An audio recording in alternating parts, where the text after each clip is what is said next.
Assalamualaikum warahmatullahi wabarakatuh. Buat teman-teman semua yang sedang berada di rumah, apa kabar semuanya? Semoga selalu sehat walafiat di tengah-tengah pandemi saat ini. Sebelumnya, perkenalkan nama saya Nita Damayanti dan rekan tim saya sebagai berikut. Hai, nama saya Febri Ayu Lestari Anggraini. Perkenalkan, nama saya Muhammad Irfan Hidayat, Prodi S1 Keperawatan. Nama saya Diah Oktavianingsi. Saya Nur Aulia Utami. Nama saya Alfiatul. Yang terakhir, perkenalkan nama saya Maimunah. Kami dari Prodi Sarjana Keperawatan Siti Kesaftawati Zainul Hasan Genggong. Kami akan menjelaskan tentang dampak bullying pada kesehatan remaja. Yang perlu kita ketahui bahwa di negara kita, negara Indonesia, kasus bullying banyak terjadi, khususnya di tahun 2020 ini. Kami di sini akan menjelaskan kepada teman-teman, khususnya remaja sekalian, tentang apa itu bullying dan bagaimana cara pencegahannya. Sehingga kami berharap kepada teman-teman nantinya bisa meminimalisir adanya kasus bullying di negara kita yang tercinta ini.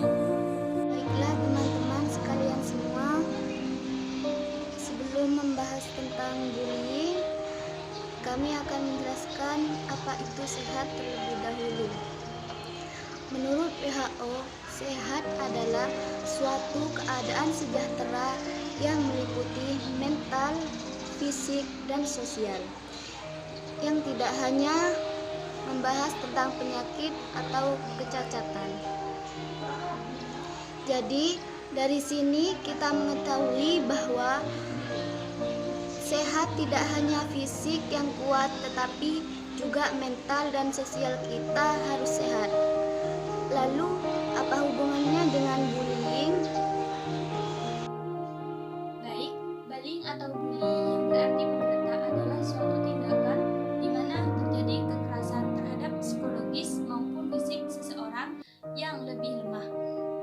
Biasanya bullying bisa melalui kekerasan fisik, sosial, verbal, dan media sosial.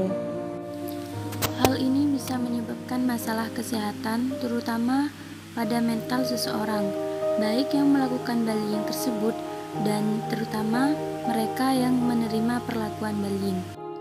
Nah, sampai sini kita sudah tahu bahwa mereka yang sehat fisiknya belum tentu juga sehat mentalnya. Kenapa sih Kak, kok seseorang bisa melakukan tindakan bullying? Untuk penyebab sendiri, ada beberapa faktor. Yang pertama, faktor internal. Faktor internal itu yang penyebabnya berasal dari diri sendiri, individu, ataupun satu objek. Misalnya, faktor psikologis. Faktor psikologis itu gangguan kepribadian ataupun gangguan emosi yang disebabkan dari masalah yang dihadapi seorang anak. Bully biasanya berasal dari keluarga. Kenapa berasal dari keluarga? Karena mungkin dia diperlakukan dengan cara yang kasar ataupun tidak halus. Yang kedua, faktor eksternal. Faktor eksternal itu yang berasal dari luar keluarga, bisa dari teman, sahabat, lingkungan, dan media elektronik atau sosial. Teman menjadi salah satu faktor pendorong terjadinya bullying, yaitu bagi mereka yang memiliki teman yang berperilaku merasa dirinya hebat dan kuat. Contohnya di lingkungan. Mereka yang hidup di lingkungan yang biasa terjadinya pemalakan bisa mendorong anak atau remaja melakukan hal demikian. Contohnya lagi, tontonan media seperti YouTube, Facebook, televisi, Instagram tidak menutup kemungkinan akan seseorang melakukan hal demikian atau tindakan-tindakan kekerasan yang mereka tonton. Memangnya kenapa kalau melakukan bullying berbahayakah?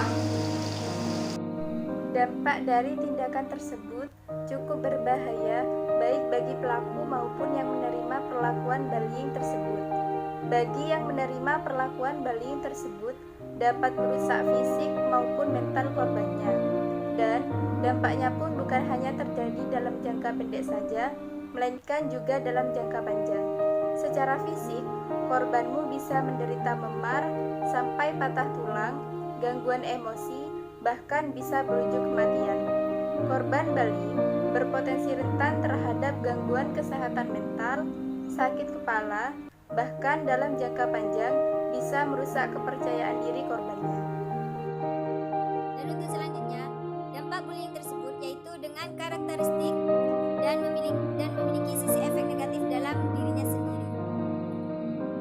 Di antaranya yaitu kecemasan, depresi, cenderung dalam kepribadian antisosial, dan juga ada yang memiliki resiko tinggi yaitu dari putus sekolah. Sehingga pada masa dewasanya memiliki masalah dalam hal pekerjaannya. Bukan hanya itu saja, akan tetapi memiliki masalah dalam hal mempertahankan hubungan keharmonisan dan keromantisan dengan pasangannya. Maka dari itu, bagaimana cara kita agar terhindar dari tindakan tersebut? Untuk menghindari perilaku bullying, tentunya orang tua dan guru juga harus ikut membantu. Bagi orang tua, menjalin komunikasi dengan anak supaya anak merasa nyaman ketika menceritakan berbagai hal yang terjadi di sekolah. Dan sebagai guru, di sini guru akan membantu menyelesaikan masalah yang terjadi pada siswanya dan tidak terlalu menyalahkan siswa tersebut. Jadi teman-teman, pada intinya untuk menghindari perilaku bullying, kita harus tetap menjaga komunikasi dengan orang-orang di sekeliling kita. Menyadari bahwa kita akan membutuhkan orang lain sekalipun orang lain itu lebih lemah daripada kita. Dan cobalah untuk lebih terbuka pada orang di sekeliling kita.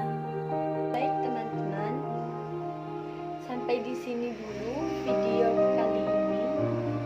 Jika ada pertanyaan mengenai materi yang telah kami sampaikan, bisa ditulis di komentar di bawah ini. Kelompok kami mengucapkan terima kasih kepada kalian semua yang sudah menonton video kami sampai selesai.